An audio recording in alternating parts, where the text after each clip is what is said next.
So let's continue the discussion of human health disease के PYQs कर रहे थे हम लोग, तो उसको कंटिन्यू करते हैं। तो नेक्स्ट क्वेश्चन क्या बोल रहा है, which are the following act as a physiological barrier to the entry of the micro organism in human body. देखो 4 टाइप ऑफ बैरियर है, उसमें से हमें फिजियोलॉजिकल बैरियर कौन सा है वो निकालना है। देखो 4 टाइप कौन सा है, फिजिकल, फिजियोलॉजिकल, सेल्यूलर और साइटोकिन बैरियर। ओके, तो पहला ऑप्शन जो दिया आपको epithelium of urinogenital tract, it is a physical barrier, क्योंकि फिजिकली कुछ तो मतलब कुछ बैरियर प्रोड्यूस कर रहा है, बट फिजिकली बैरियर प्रोड्यूस कर रहा है। आपका यहाँ पे आंसर हो जाएगा टीयर्स। देखो फिजियोलॉजिकल बैरियर वो सब होगा जो सिक्रीट करता है आपका बॉडी, जो भी आपका बॉडी सिक्रीट करता है, जैसे कि HCl इन स्टमक, ओके, फिर आपका टीयर्स, सलाइवा, ये सब हो गया आपके फिजियोलॉजिकल बैरियर्स जो आपका बॉडी सिक्रीट कर रहा है। Monocyte is a cellular barrier, और आपका skin is again a physical barrier.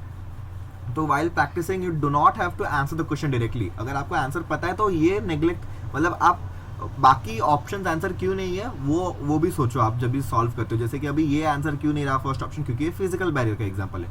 Monocyte is an example of cellular barrier, skin is an example of physical barrier. अगर आप ऐसे ऑप्शन एलिमिनेट क्यों हुआ ये रीजन ढूंढने लग गए हर MCQ में ना, तो आप ऑब्वियसली आपके कंसेप्ट तो बिल्ड होंगे ही, और आपका मतलब टाइमिंग भी बढ़ेगा और अच्छे से आपका स्ट्रांग होगा। मतलब हमें तो ये 3 डिस्कस करने में पता चला कि ये 3 ऑप्शन तो हो ही नहीं सकते, तो डायरेक्टली आप 100% श्योर हो गए कि सेकंड ऑप्शन ही है। ओके, नेक्स्ट क्वेश्चन की तरफ बढ़ते हुए, select the correct statement with respect to disease and immunisation. Okay, if due to some reason B and T lymphocytes are damaged, the body will not produce antibody against a pathogen. Correct है। अगर reason से किसी क्या बोला है इसने, correct वाला statement पूछा है। अगर किसी रीजन से B और T लिम्फोसाइट डैमेज हो गए तो body will not produce antibodies against pathogen, ये करेक्ट वाला है। तो मुझे अब तक ये करेक्ट लग रहा है, बट स्टिल अगर मैं एग्जाम में रहूंगा फिर भी आई विल चेक कि इससे भी बेटर कोई ऑप्शन है क्या। Injection of dead inactivated pathogen is causes passive immunity. देखो पैसिव इम्यूनिटी के केस में हम लोग डायरेक्टली एंटीबॉडीज दे देते हैं, तो इंजेक्शन ऑफ डेड और inactivated pathogen is an part of active immunity. तो आपको फर्स्ट गो में लगेगा कि ये पैसिव होना चाहिए, but it is an case of active immunity. Certain protozoans have been used to mass produce hepatitis B vaccine. No, hepatitis B vaccine RDNA technology से बनता है, बट इसमें प्रोटोजोन्स यूज नहीं होते हैं, इसमें बैक्टीरिया E. coli यूज होता है, बैक्टीरिया E. coli यूज होता है फॉर ये RDNA बायोटेक्नोलॉजी में पढ़ोगे, RDNA टेक्नोलॉजी रिकॉम्बिनेंट DNA की वजह से बनता है ये। नेक्स्ट क्वेश्चन क्या है, injection of snake antivenom against snake bite is an example of active immunity. No, it is the example of passive, क्योंकि डायरेक्टली आप एंटीवेनम दे रहे हो, मतलब एंटीबॉडी दे रहे हो अगेंस्ट द वेनम, एंटीवेनम दे रहे हो डायरेक्टली, तो it is a passive immunity. तो तीनों ही स्टेटमेंट्स गलत है, तो आपका option number first would be the answer. Next is a person is likely to develop tetanus is immunised by administrating. देखो टेटनस ऐसा एक बीमारी है जिसमें आप ऐसा उसमें डेड वायरस एक दो उसके अंदर वायरस घुस गया है, टेटनस का बैक्टीरिया घुस गया है। ओके, तो उसने जो भी प्रोड्यूस किया है आप डायरेक्टली उसमें परफॉर्म्ड एंटीबॉडीज दोगे, क्योंकि टेटनस का TT वैक्सीन आता है, डायरेक्टली आप TT टैक्सॉइड दोगे, टेटनस टैक्सॉइड वैक्सीन दे दोगे डायरेक्टली, आप उसमें एंटीबॉडीज नहीं दोगे, वाइड स्पेक्ट्रम वीकेंड जर्म्स नहीं दोगे और डेड जर्म्स भी नहीं दोगे, क्योंकि ये सब तो एक्टिव इम्यूनिटी का पार्ट हो जाएगा। टेटनस के केस में आपको पैसिव इम्यूनिटी देना पड़ेगा, क्योंकि इंस्टेंट चाहिए वो। ओके, नेक्स्ट क्वेश्चन है the letter T in T lymphocyte refers to. देखो ये बहुत ही इजी, बहुत ही बच्चों जैसा क्वेश्चन पूछा है। Letter T in T lymphocytes, ये T लिम्फोसाइट्स बोलते क्यों हम, देखो दोनों ही लिम्फोसाइट्स भले वो B हो T हो, दोनों ही प्रोड्यूस होते हैं बोन मैरो में। फिर maturation of B lymphocyte takes place in bone marrow, इसीलिए उसमें B होता है, B लिम्फोसाइट। कभी कभी अभी T लिम्फोसाइट के ऊपर क्वेश्चन है तो अगली बार ऐसा हो सकता है कि B लिम्फोसाइट के ऊपर क्वेश्चन है, the letter B in B lymphocyte refers to, तो बोन मैरो को रिप्रेजेंट करता है। वैसे ही T in T lymphocyte represents to thymus, क्योंकि थाइमस में मैच्योर होता है, तो थाइमस में मैच्योर होने के कारण उसको T लिम्फोसाइट्स बोल देंगे। ओके, तो B लिम्फोसाइट्स बनेंगे और मैच्योर दोनों ही बोन मैरो में होगा, बट T लिम्फोसाइट्स बनेंगे आपके बोन मैरो में, मैच्योर होंगे आपके थाइमस में जाके। Okay, next is use of antihistamines and steroids gives a quick relief from. देखो एंटीहिस्टामिन्स और स्टेरॉइड्स यूज करने से आपको किधर से रिलीफ मिलेगा, फ्रॉम एलर्जी। एलर्जी के केस में आपका बॉडी हिस्टामिन सीक्रेट करेगा from mast cells, mast cell से आपके हिस्टामिन सीक्रेट होंगे, तो उसके लिए आपको एंटीहिस्टामिन्स और स्टेरॉइड्स लेने पड़ेंगे फॉर क्विक रिलीफ। इसलिए एलर्जी का तो कोई 100% क्योर है नहीं, तो आपको जब भी एलर्जन से, पहली बात तो आपको एलर्जन से दूर रहना पड़ेगा टू अवॉइड एलर्जी, कोई भी हो, पोलन रहे कुछ भी रहे, उससे आपको दूर रहना पड़ेगा पहली बात। तो आपको अगर आप गलती से कांटेक्ट में आ भी गए तो आपको एंटीहिस्टामिन्स और स्टेरॉइड्स लेना पड़ेगा for quick relief. Next is To which type of barrier under innate immunity due to do the saliva in the mouth and the tears from the eye belong? देखो अभी हम लोग ने पढ़ा था चारों बैरियर्स होते हैं, साइटोकाइनिन, सेल्यूलर, फिजियोलॉजिकल और फिजिकल, 4 बैरियर्स होते हैं. अभी हम लोग ने ऊपर जैसे ही स्टार्ट किया फर्स्ट एमसीक्यू में ही बोला था मैंने, जो भी अपना बॉडी सिक्रीट करता है जैसे कि saliva in mouth, HCl in stomach, tears in eye, these are all physiological barrier. तो 71 का डायरेक्टली हो जाएगा आपका C option. If you suspect major deficiency of antibodies in a person, to which of the following would you look for the confirmatory evidence? आप confirmatory देखो ये out of NCERT है, but it is a medical related question. आप अभी medicine की तरफ जा रहे हो, अगर you are starting the journey for medicine, you should know a bit of information extra from the NCERT, क्योंकि बायो पढ़ने में मजा आता है, इसलिए आपने PCB ऑप्शन यूज़ किया और डॉक्टर को परस्यू कर रहे हो, मतलब मेडिसिन करियर परस्यू करने की कोशिश कर रहे हो, तो आपको थोड़ा अगर एक्स्ट्रा नॉलेज रहेगा तो भी अच्छी बात है, बट इस तरह के क्वेश्चन अभी पूछे नहीं जाते फिर भी. तो when we suspect a deficiency of antibody in a person, the confirmatory test होगा आपका सीरम ग्लोबुलिन्स. सीरम ग्लोबुलिन्स आपको पता रहेगा 3 टाइप के आपके प्रोटीन्स होते हैं, ग्लोबुलिन्स, एल्ब्यूमिन और आपका फिब्रिनोजन. फिब्रिनोजन हमें पता है कि क्लॉटिंग में यूज होता है, ग्लोबुलिन डिफेंस में यूज होगा क्योंकि वो एंटीबॉडी प्रोड्यूसिंग में यूज होता है, और albumin blood osmotic pressure use होता है, ब्लड ऑस्मोटिक प्रेशर मेंटेन करने में. तो moving on to the next question क्या बोल रहा है? Increased asthmatics attacks in certain regions are related to eating fruits preserved in tin containers, inhalation of seasonal pollen, low temperature, hot and humid environment. देखो इनमें से आपका क्या बोल रहे हैं इसमें? एस्थमेटिक अटैक क्यों होता है? Due to inflammation in bronchioles. Okay, bronchioles में इन्फ्लेमेशन होने के कारण हो सकता है, और हमें पता है this is an typical example of allergy. तो एलर्जी का एग्जांपल है, एलर्जी किससे होता है? Inhalation of from seasonal pollen, बाकी किससे भी नहीं हो सकता, लो टेम्परेचर या हॉट एंड ह्यूमिड एनवायरनमेंट. तो आपका डायरेक्टली आंसर हो जाएगा option number B, inhalation of seasonal pollen.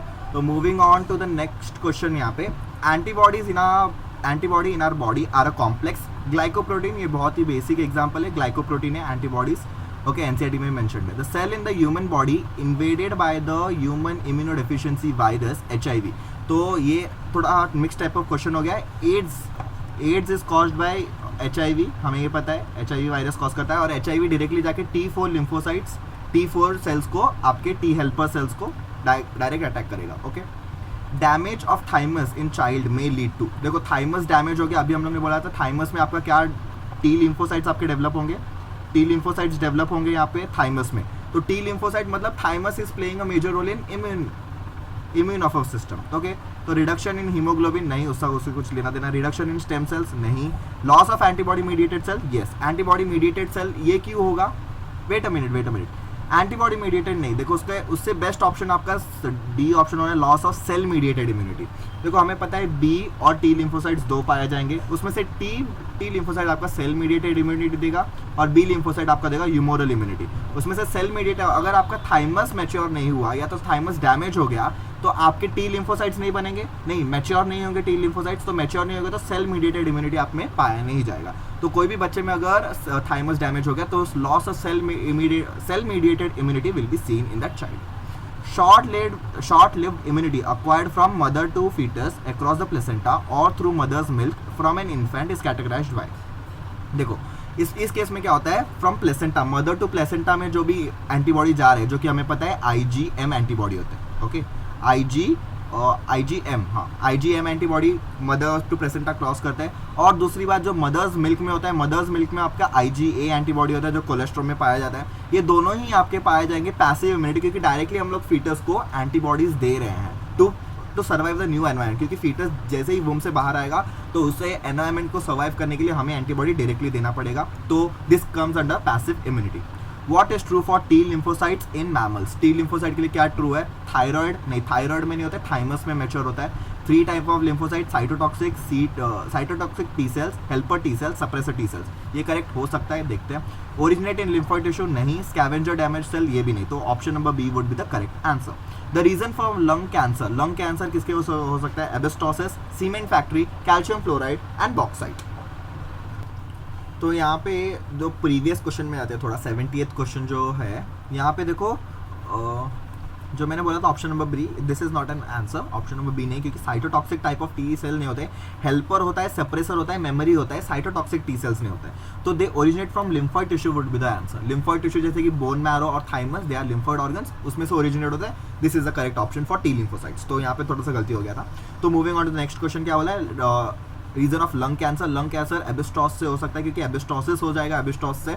एबिस्टॉस is a substance जो कि लंग में आके डिपॉजिट होगा, और उसके जो एबिस्टॉस के कारण जो डिजीज होगा उसको एबिस्टॉसिस बोलेंगे। Okay, next is interferons are synthesized in the response of. Interferons are response, देखो इंटरफेरॉन्स कौन सिक्रीट करेगा, पहली बात तो इंटरफेरॉन्स कौन सिक्रीट करता है, virus infected cells. Virus infected cells, आपके virus infected cells interferon secrete करेंगे। तो ये किसके रिस्पॉन्स में आया, वायरस के रिस्पॉन्स में आया। तो ऑप्शन नंबर 80 का C would be the answer. Okay, small protein produced by vertebrate cell in response to viral infection inhibiting viral multiplication are known as। देखो क्या बोल रहे हैं ये, अच्छे से समझो इसको। small proteins produced by vertebrate cells in response to viral infections inhibiting viral multiplication are known as। देखो सेम क्वेश्चन जो कि 2001 में पूछा था, 2000 में मतलब इसका ही वर्जन 2001 में पूछ लिया, बट इसमें जो वर्डिंग दिया है वो आपको कंफ्यूज कर सकता है। Small protein produced in vertebrate cell in response to viral. देखो वायरल इन्फेक्शन के कारण ऐसा कौन सा सब्सटेंस प्रोड्यूस होता है in vertebrate cell which inhibits the multiplication of virus, वो हो गया इंटरफेरॉन्स। देखो आंसर सेम है इंटरफेरॉन्स, बट आपको पता चलेगा लिपोप्रोटीन में प्रोटीन है, इसमें भी प्रोटीन है, एंटीटॉक्सिन्स नहीं आ सकता, इसमें तो प्रोटीन है ही नहीं। बट अगर आपको थोड़ा नॉलेज रहेगा कि वायरस इन्फेक्शन की वजह से कौन सा आता है, तो आपको हो जाएगा interferons would be the answer, which is cytokine barrier के अंदर आ जाता है, ये भी हमें पता है। तो बहुत अच्छा क्वेश्चन है क्योंकि इसमें वर्डिंग अच्छा दिया है, इसीलिए। वैक्सीन्स आर ट्रीटेड बैक्टीरिया और वायरसेस और one of their proteins, major histocompatibility complex, curative diseases, monoclonal antibodies. देखो इस क्वेश्चन का थोड़ा सा एनसीईआरटी से लेना देना नहीं है। इस क्वेश्चन में क्या बोला है, वैक्सीन्स क्या है, वैक्सीन्स आर ट्रीटेड बैक्टीरिया और वायरसेस और देयर प्रोटीन्स, कोई भी, या तो बैक्टीरिया या तो वायरस या तो उसके प्रोटीन्स जो डिजीज कॉजिंग प्रोटीन्स है, किसके भी हो सकते हैं vaccine. Okay, during blood typing agglutination indicates that RBC carries certain antigens, plasma contains certain antigens, RBC carries certain antibody, plasma contains certain antibody।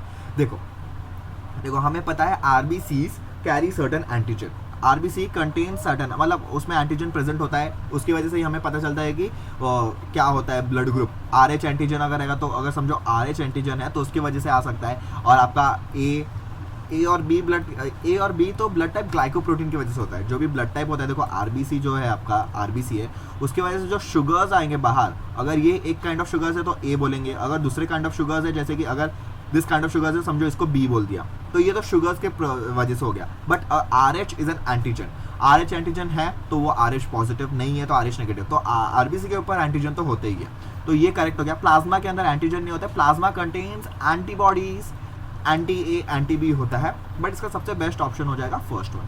Since it is out of NCERT, तो I am not forcing you to attempt this question, but if you are willing to. Okay, next question की तरफ बढ़ते हुए, chemically an antibody is, देखो same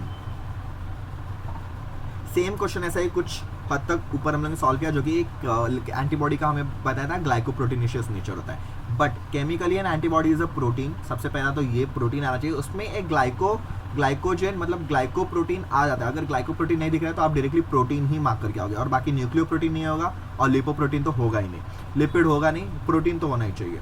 if a certain person shows production of interferons in his body, the chances that are he has got an infection from virus. अभी इसमें से virus causing disease कौन सा है, देखो malaria is a protozoal disease, tetanus, typhoid, measles. इन चारों में से देखो typhoid is a bacterial disease. Okay, typhoid bacterial disease है, मीजल्स आपका है वायरल डिजीज। देखो अभी इंटरफेरॉन्स आ गया तो आपको पता रहना चाहिए वायरल इन्फेक्शन से, अगर किसी पर्सन में आपने टेस्ट किया और आपको इंटरफेरॉन्स मिले तो आपको पता क्या चल जाएगा कि इसमें वायरस इन्फेक्टेड। अभी कौन सा ऐसा डिजीज चारों ऑप्शन में जो गिवन है वो वायरस से होता है। देखो टेटनस एंड टाइफॉइड ये दोनों ही बैक्टीरिया से होते हैं। Malaria is caused from Plasmodium which is a protozoan, और मीजल से एक बचा जो कि होता है वायरस से। Hyper sensitivity to an allergen is associated with, hyper sensitivity to an allergen aberrant functioning of an immune mechanism, increase in an ambient temperature, age of the individual, food habits. देखो allergen के वजह से देखो जो भी allergy का कारण क्या है हम लोग वो पूछ रहे हैं. What is the reason of allergy. Allergy किसकी वजह से होता है. Aberrant function of immune system नहीं. इंक्रीज इन एम्बिएंट टेम्परेचर, ये भी कुछ हद तक नहीं हो सकता. फिर एज ऑफ इंडिविजुअल पे डिपेंड नहीं करता, किसको भी, छोटे बच्चों को भी हो सकता है एलर्जी, बड़े को भी हो सकता है. फूड हैबिट्स के ऊपर डिपेंड नहीं करता. It depends on aberrant function of. देखो aberrant function of immune mechanism क्यों है इसका बेस्ट आंसर, क्योंकि बाकी कोई टेम्परेचर, फूड, एज ये कोई रिलेटेड है नहीं बाकी तीनों. फर्स्ट वाला ऑप्शन सबसे अच्छा मैच क्यों हो रहा है, क्योंकि एलर्जी किसकी वजह से होता है. आपका बॉडी उस चीज़ को आपका खतरा मानने लगता है. समझो this is a pollen grain. ये पोलन ग्रेन एक्चुअली आपके अगर लंग्स में गया तो खतरा कुछ नहीं होगा, वो आपका मतलब नेजल हेयर्स में ट्रैप होकर फंक्शन हो जाएगा, मतलब रिमूव हो जाएगा बाद में. बट आपका बॉडी इसको बहुत बड़ा खतरा मानता है, जबकि इसको मानना नहीं चाहिए. तो hyper sensitivity of towards allergen is associated by aberrant function. मतलब आपका इम्यून सिस्टम इसको, आपके इम्यून सिस्टम को इसको खतरा मानना नहीं चाहिए, बट इसको खतरा मान के ये उसकी जगह पे हिस्टामिन्स, सेरोटोनिन्स और ये सब सीक्रेट कर लेता है. उसकी वजह से आपका इन्फ्लेमेशन होगा, आपको स्नीजिंग, वीजिंग, कफिंग ये सब चालू हो जाएगा. तो एलर्जी क्यों हो गया, due to function, aberrant function, मतलब नॉर्मल फंक्शन नहीं, aberrant function of the immune mechanism. Interferons are, देखो इंटरफेरॉन्स क्या है, एंटीवायरल प्रोटीन, ये अभी हम लोग ने बहुत बार पढ़ चुके हैं इसको. फिर passive immunity was discovered by, again this is not an NCERT question but it was discovered by Edward Jenner. Okay, which of the following disease is due to an allergic reaction. Allergic reaction से कौन सा disease हो सकता है, hay fever can be an allergic reaction. Goitre is due to hypothyroidism. Skin cancer नहीं, enteric fever भी नहीं, ये तीनों ही नहीं हो सकता. Hay fever is an allergic reaction से होता है. A cell-coded protein formed in response to infection with most animal viruses is. Cell-coded protein formed in response to infection of most animal viruses. Viruses के लिए ऐसा कौन सा है जो एंटी, मतलब ऐसा कौन सा प्रोटीन है जो वायरसेस के अगेंस्ट बनाता है, तो वो हो गया interferons. Obstacle to large scale transplantation of organ. Okay, transplantation में ऑब्स्टिकल डालने वाला ऐसा कौन सा इम्यून सिस्टम है. Immune deficiency of donor, immunological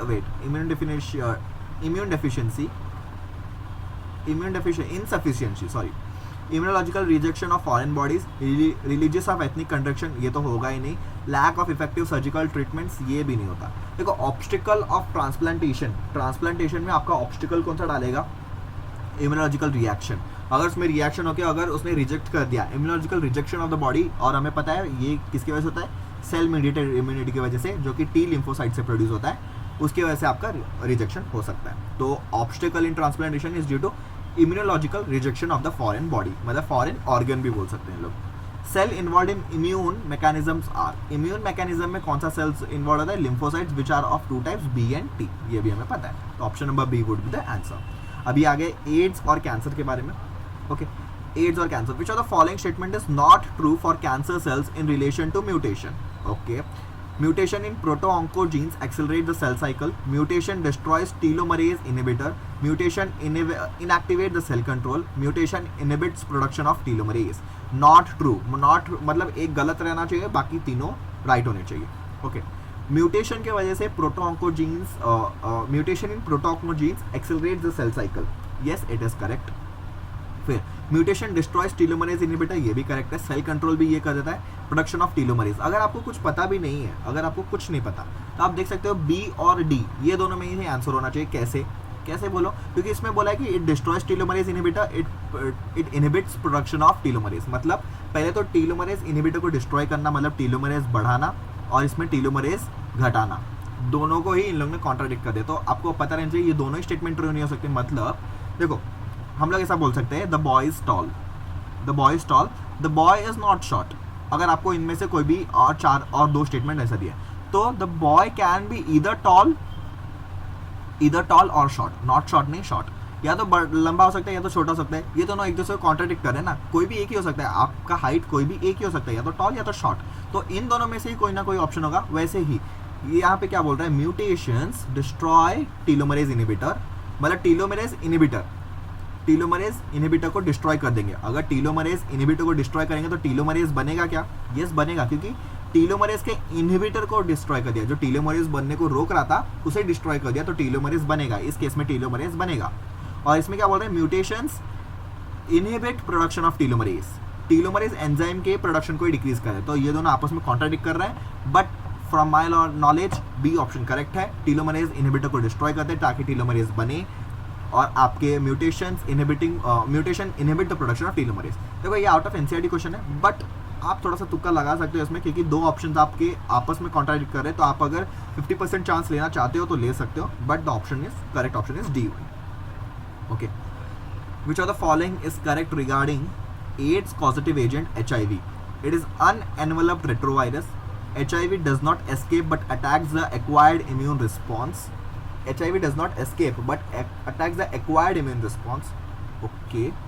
फिर HIV is enveloped virus containing one molecule of single stranded RNA and one molecule of reverse transcriptase. अच्छा ठीक है, करेक्ट हो सकता है।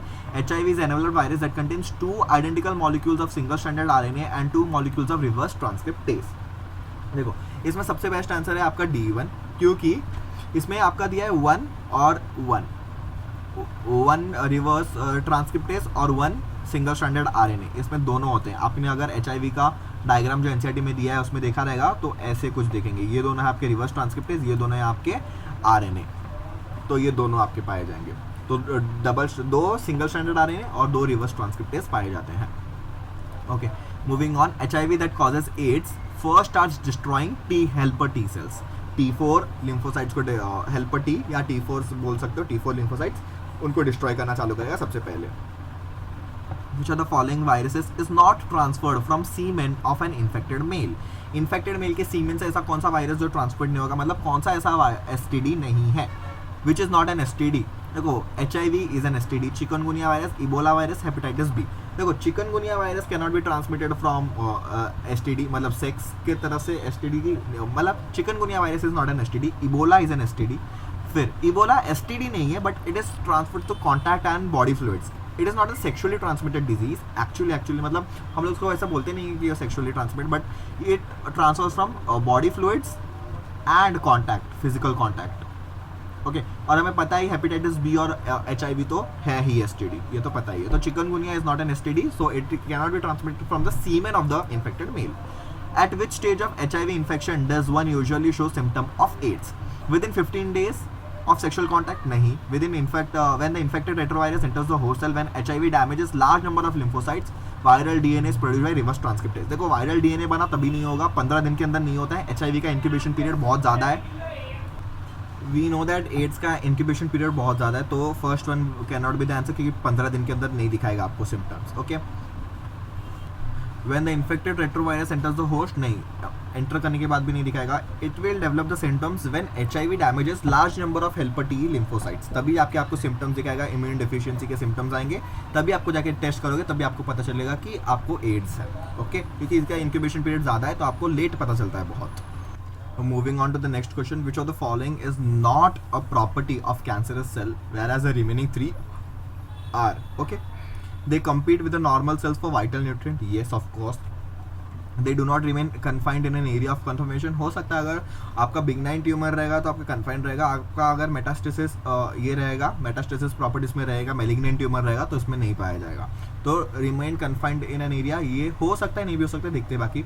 Divide in an uncontrolled manner, yes. They show contact invasion, नहीं, they do not show the property of contact invasion, तभी तो वो ट्यूमर बन जाता है।